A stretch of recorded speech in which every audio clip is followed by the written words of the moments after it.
everyone, it's whoa. Wait, maybe this will help. Much better. These shades are a great filter. And today we'll be looking at different types of filters that you can use with the DJI Osmo and what they do and where best you can use them. So sit tight and check this out. Right, so let's go through the filters that you absolutely must have for the DJI Osmo. So a couple of things we want to cover today. First of all, we're going to go through the exposure triangle. Then we're going to look at the types of filters available and what they do. Then we're going to look at how to actually put the filter onto the Osmo itself. And then lastly, we have a look at some test footage, and then I'll wrap it all up with a very brief conclusion. So the first thing, let's talk about the exposure triangle. And it's probably at this stage that I just want to mention that, as we cover these tips and tricks on this channel, we are aware that, there are people out there who are probably very advanced, photographers, videographers, whatever you might call it. And some of the theories and concepts that we cover may be too basic for them. But we also have in the audience, people as young as 10 or 12 who are really at the very early stages of their video or photography learning journey. So we try to cater for everybody. Of course, if some of these basics are too basic for you, all you have to do is just skip ahead. So with that out the way, let's really start with the first concept of the exposure triangle. And the reason why I want to cover this is because this plays a part in terms of the filters that we want to be discussing, the filters that you can use on the DJI Osmo. So I'm sure we all agree that the goal of shooting video with the Osmo is to get perfectly exposed, or at least good exposure video. And there are three things that are going to impact that exposure that you're going to get. The first is the ISO, and we've already talked about this at length. And ISO basically affects the noise levels that you're going to get. So basically, the higher the ISO level, the more noise you're likely to introduce into your image. So that will have an impact on the level of exposure, or at least the quality of the exposure that you get, the quality of the footage that you get. The next thing is obviously the shutter speed. And we also talked about this at length, that, a good shutter speed should give you nice motion blur, and a very high shutter speed on the extreme end will give you kind of like freeze motion or very jerky kind of motion. So shutter speed is also a key consideration. And then the third item is the aperture. Aperture is basically the amount of light that the camera is letting through that obviously impacts the exposure.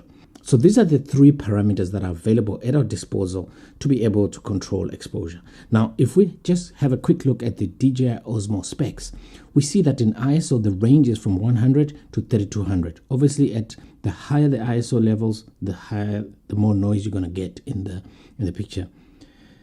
The shutter speed ranges from 8 seconds to 1/8,000th of a second. So that's the shutter speed range. The aperture, on the other hand, is a fixed f2.8. So it doesn't vary, it's fixed. And that's going to be important when we look at what sort of filters we're going to need. So what do we mean by f2.8? Again, if this is basic stuff to you, just skip this part and jump right ahead to the test or whichever part of the video that you want to go to. So without getting too bogged down with the technicalities of f-stop, f-stop is basically a measure of the amount of light that is coming through the camera to hit the sensor. Remember, photography and videography, it's all about capturing light. So the way the f-stop measure works is the lower the number, the more light it lets in. So if you look here, this is f2. This is a representation of the amount of light that's coming through, as opposed to f22, for example, which is letting through very little light compared to the f2. So the lower the number, the more light it's letting in. So if we look at this chart here, if we go from f2 to f2.8, what's happening there between f2 and f2.8? This change in amount of light is called one stop. So if we're talking of one stop, and this will come into reference when you start describing the ND filters in detail, which are going to come up just now. But it's important to realize what we're talking about when you say one stop. So this is one stop, and what is actually happening is we've halved the amount of light that's coming through. So between f2 and f2.8 is half the light that's coming through. Between f2.8 and f4 is another half. So f4 to f5.6, half of the light going through. Consequently, going the other way around, so from f22 to f16, we've doubled the amount of light going through. So going this way, you're doubling, each stop is doubling the amount of light coming through the aperture to hit the sensor, and going this way is we're halving the amount of light going through. So that's all you need to know about the f-stop. So we've just mentioned that the DJI Osmo has a fixed aperture of 2.8. So that means you cannot select any of these other aperture openings. It's fixed at f2.8. Other cameras like DSLR cameras, for example, or other high-end video cameras will give you the ability to change the aperture and be able to control light that way. But in the DJI Osmo case, we have stuck with a fixed f-stop of f2.8. So how do we reduce the amount of light that's coming through? This is one of the things we're going to talk about in this video. So when we make reference to reducing the amount of light by 3 stops, for example, in the DJI Osmo case, we're talking of 1, 2, 3 steps. So that will give us an equivalent of an f8 or an f-stop of f8. 4 stops will be 1, 2, 3, 4 stops. So a 4-stop reduction of light will be an equivalent of f11. So with that exposure triangle theory out the way, let's really get into the heart of what this video is all about, the types of filters available for the Osmo. So the first type of filters we're going to talk about are ND filters. So ND stands for neutral density, and a neutral density filter reduces and or modifies the intensity of all wavelengths or colors of light equally, giving no changes in hue of color rendition. That's a bit of a long definition, but it's all accurate, all true. Put it another way, it's like putting on a pair of shades on a bright sunny day. So that's what ND filters do. They reduce the intensity of light coming through, because remember we said the Osmo has got a fixed aperture of f2.8. You cannot close that aperture down. The only way to do it is through ND filters. So what types of ND filters are available? The first type is a fixed stop ND filter. So a fixed stop ND filter, this reduces the intensity of light by a stated number of stops. For example, if we're talking of a 3-stop, which also has the code ND8, don't worry too much about these numbers. What's more important is the number of stops that you're reducing the intensity of light by. This basically means you're reducing the intensity of light by 3 stops. The ND8 filter will reduce the intensity of light by 3 stops. So f2.8 is where we're at with the Osmo. So 1, 2, 3. So to give you an equivalent of f8. The second type of ND filters is what is called a variable ND filter. A variable ND filter allows you to adjust the amount of light that the filter is blocking. And the specifications of variable ND filter can vary, and it's quite typical to find one that can range from ND2 to ND400, for example. But what do all these numbers mean? So let's take a look at what the ND number actually means. And bear in mind that diagram that we've just seen of the f-stops. So if we're talking of ND4, which is typically where you would start to see ND filters being made available for sale, and ND4 is equivalent to 2 stops of intensity of light, ND8, 3 stops, ND16, 4 stops, ND32, 5 stops, ND64, 6 stops, ND128, 7 stops, ND256, 8 stops, and ND400, it will be 9 stops, but I just couldn't fit it on this page. The second type of filters that we want to talk about are circular polarizer filters.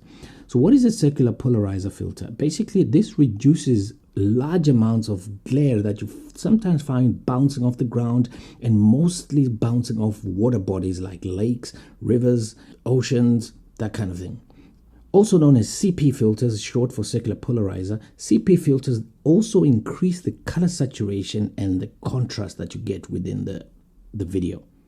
The third type of filters relevant for the Osmo is UV filters.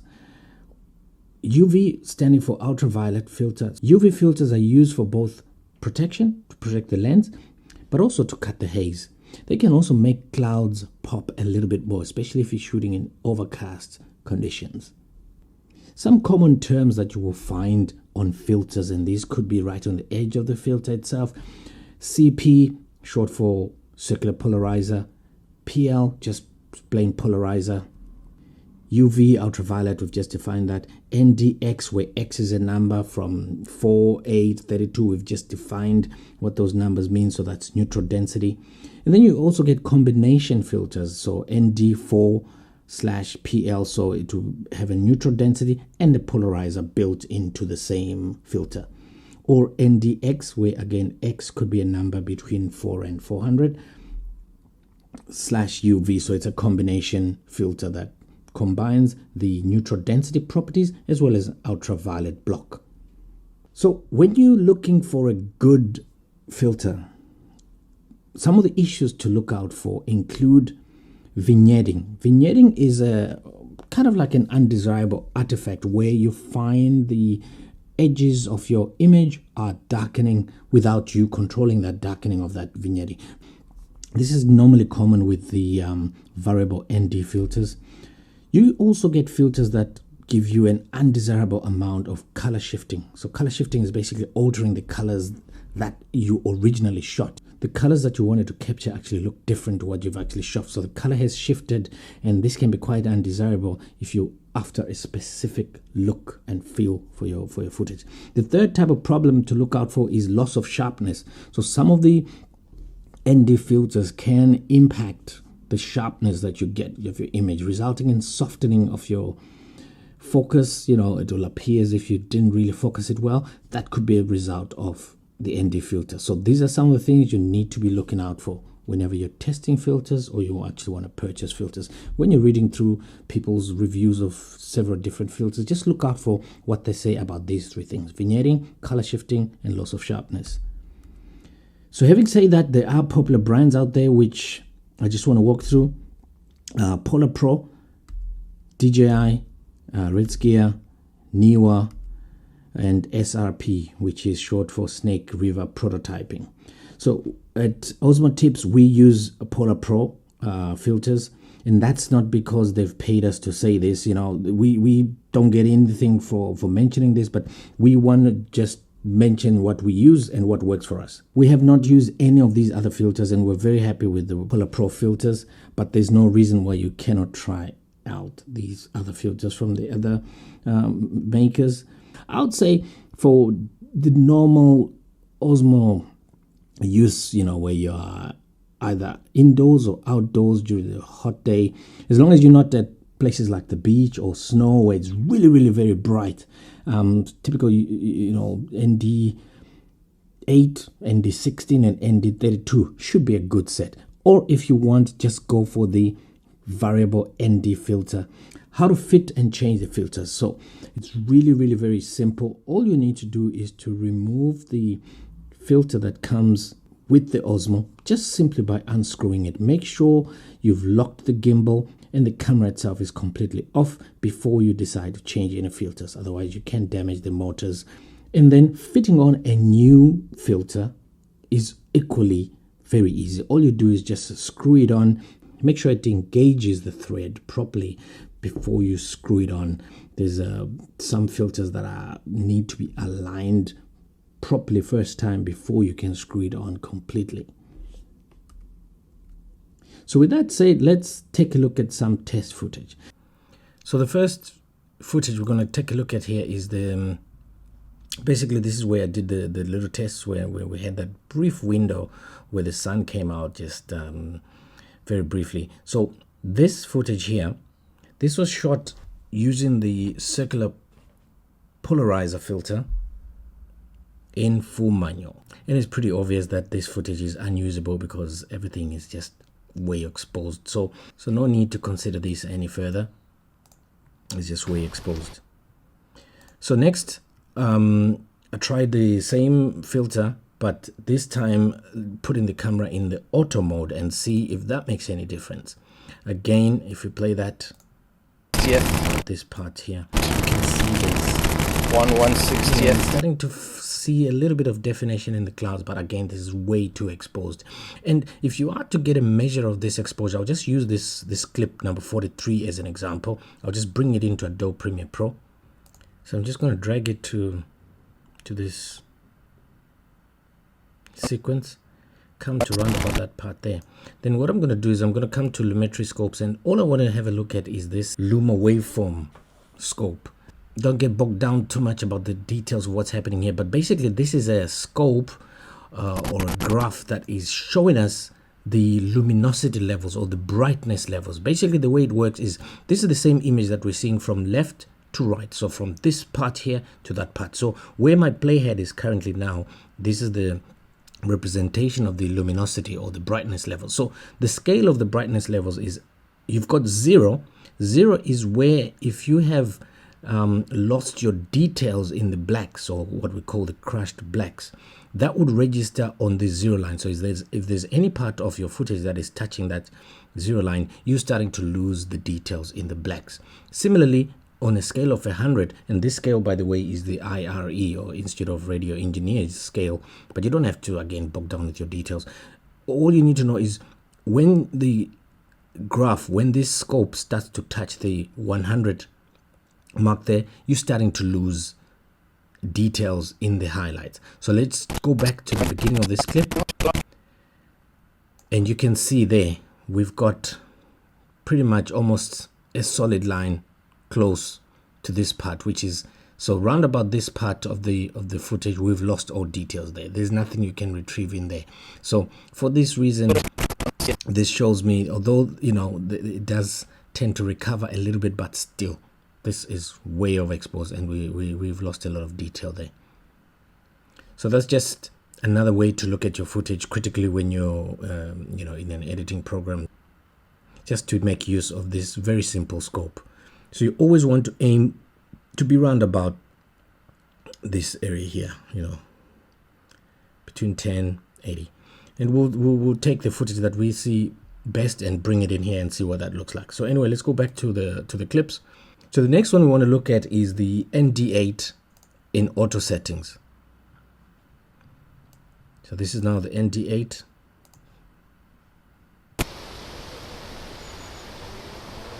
ND8 full auto, ISO 100, keep an eye out on the shutter speed clouds. 1/150th. Are they really popping? Are they defined? They look pretty washed out. So 3 stops of light on this particular day doesn't seem to be adequate in terms of, you know, shutting out that extra brightness that we're getting as a result of that wide open f2.8 aperture that is the Osmo camera aperture. The next clip we'll look at is this one here. So it's the same filter, ND8, 3 stops of light.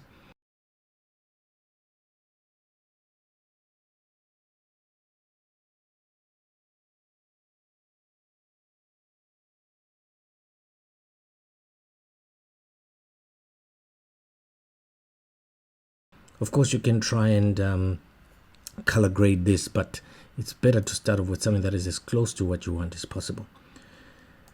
Now let's go to the next filter, which is the ND16, and let's start again with the auto mode on ND16. ND16 full auto, ISO 100, shutter 1/25th.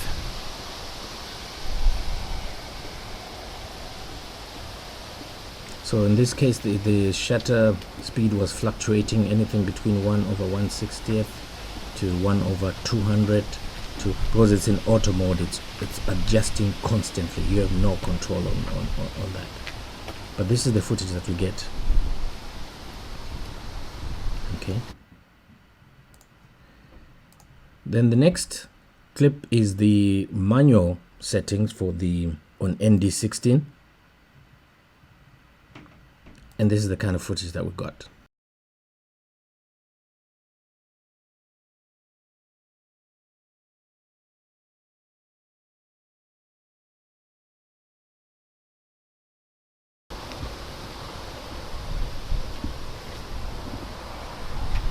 So on this particular day, I'd have to say ND16 would have worked quite well for any shooting that I was going to do. Although I'd have been tempted to also slap on an ND32 if I had one, but in this case I don't have one as yet. But you can see the kind of thought process that I was going through here. So this one definitely looks apart, and actually let's put them side by side.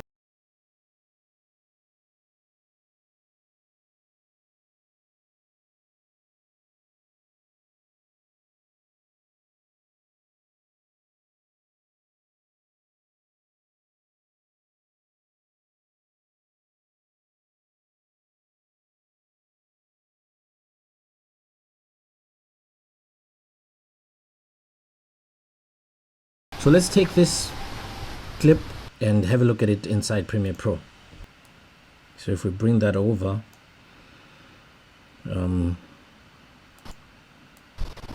this is almost the same spot we were with the earlier clip that we said was overexposed. Now let's have a look at the lumetri scope for this particular clip. So you can see there we're now getting a concentration of our luminosity around about the area I was saying we want to be able to hit. Okay, we are getting maybe just a touch in the clouds here. Maybe that's that white part there that looks like that's just clipped a little bit. Also a little bit on this side. This is why I was thinking ND32 could have actually been the perfect filter for this particular situation. But hey, what can you do if you don't have it? That's starting to look really good. Nothing really crushing in the blacks here, which is great. You can always bring that down a little bit further if you want. So if we come into color grading, I'm just going to do some basic color correction here. So you've got here the same waveform monitor where we're looking at the Luma waveform. If I just come to basic correction, I want to try and see if I can bring down these blacks a little bit, just as long as I'm not touching this. So you could go something like that. So already you can see it's starting to pop out, and we can even push the whites a little bit up to approach, as long as you don't touch that 100 mark there. So these would be the highlights, so we can try and just bring those up slightly like that. So that's your before and after. So again, you know, these are just two sliders that I just moved, 1, 2, and already you can see what your color looks like. If you really want to go further, so let's reverse what we've done here, or you could have just clicked the reset button. If we come to creative, and I want to pick Life is Beautiful, this LUT, click open, and that's what we get with this LUT. Maybe a little bit too intense, because I can see we're starting to lose detail there. So all I have to do is just reduce my intensity slightly to about 58-60%. I can go back to my basic correction, reduce ever so slightly the exposure, really get the clouds to pop.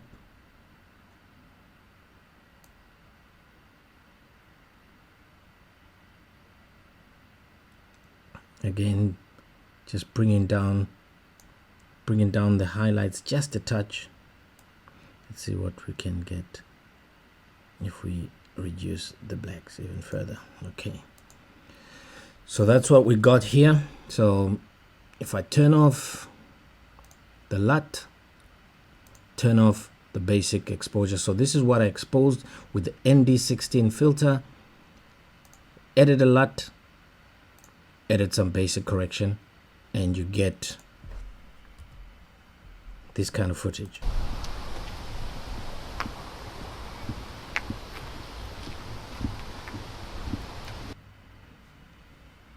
Obviously it's not playing back smoothly because there's a lot of processing power required. I need to render this, but you get the idea. So having established that the ND16 filter was perfect for this particular time of day, I then went down to the canal to shoot the royal family, and of course color graded this footage using the Royal Punch LUT, which you can get for free on our website www.osmotips.com. Enjoy.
So in conclusion, here's what we've got to say regarding filters. Do you need filters with the Osmo? Absolutely yes.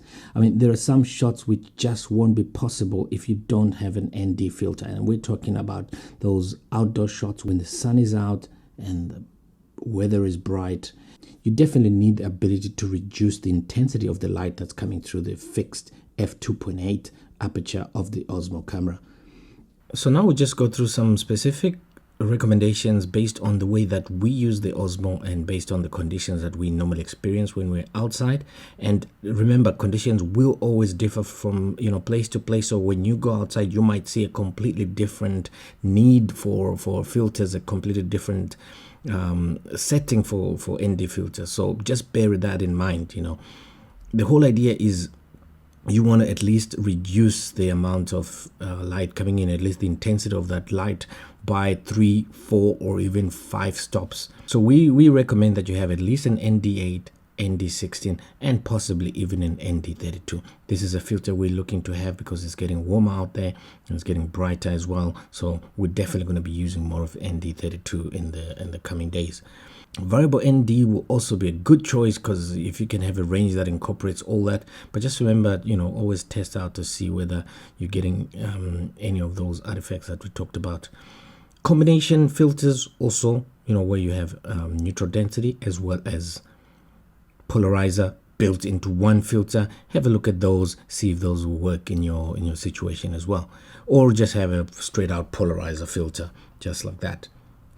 The next thing is always try and select an ND filter setting or combination that will allow you to expose your image at the lowest ISO, which ensures the least, if any, noise at all, as well as the shutter speed of 1/2 times the frame rate that you've chosen. So 1/50 when you're shooting at 24 frames per second, or 1/60 when you're shooting at 30 frames per second. So this is the general good exposure rule, if you like. And if you had a choice, it's always better to underexpose than to overexpose. When you underexpose, it's easier, we find, to kind of try and retrieve details from underexposed footage than overexposed. When your whites are all blown out, it's impossible to try and retrieve anything. But always try and aim for that good exposure ratio of that good exposure setting we mentioned here. Also, watch out for color shift, because when you stepping down by as much as 5 stops, 6 stops, there's a lot of heavy glass that you're putting in front of your lens, and this can result in those unwanted color shifts or even loss of sharpness. So always keep an eye out for that. The other thing is always check the histogram for overexposure. In the histogram, when you start to hit this left hand side, you're now crushing the blacks, or you're losing detail in your blacks. And similarly on the extreme right hand side of the graph, you're starting to lose your details in the highlights, so you are overexposing or blowing out the whites, as it were. So always try and aim for that kind of shape in between there. Avoid touching either edge. Or if you prefer to use an overexposure warning, also known as a zebra lines, for indication of which areas are overexposed, you can always set this selection within your camera settings of the Osmo. So it depends what you prefer here. And those are kind of like the main recommendations based on our use. So as with most things, it doesn't just stop with ND filters and polarizers. I mean, if you just go over to this website here and look at the other filters, the ones that we've been predominantly talking about are these packs here that have got ND polarizers. In fact, this is the very set that we've got here. There are others where you've got combination filters, as well as other graduated filters where you can maybe concentrate on the sky or on the ground, depending on what you're shooting. So there are a lot of different types of filters available. The ones that we've just gone through are the ones that we find we use most of the time because they come in really, really handy. So if you're looking to get yourself some filters, highly advisable. Do your research, watch a couple of review videos, and decide for yourself with the type of subjects that you're normally shooting, and decide for yourself which filters are best suited for the Osmo. So we hope you found that video useful. We also want to say a massive thank you for you guys who left a ton of questions down below on our first Q&A. You're awesome. So keep the questions, comments, thumbs up and likes coming. We really appreciate this. And as a result of all these questions, we have 2 very popular topics that have come up, and we would like you to vote for which one of these 2 should be our topic for our next video. Here are the options. Video 1. Customizing the Osmo's gimbal movement settings. Option number 2. The most annoying things about the Osmo and how to fix them. It's really simple. All you have to do is leave a comment down below which is the word either 1 or 2, which is obviously choosing video 1 or video 2. And remember, you have to be a subscriber. So if you really want to do it, just subscribe and then you can go crazy. Oh, and one last thing, grab yourself a free color grading alert for the Osmo footage. And remember, it's free, just fill in your details and kazam! The alerts land on your computer. Till next time, take care. And remember, it's getting hot out there, so don't forget your filters. Wait, something strange here. Oh. There we go. See you next time.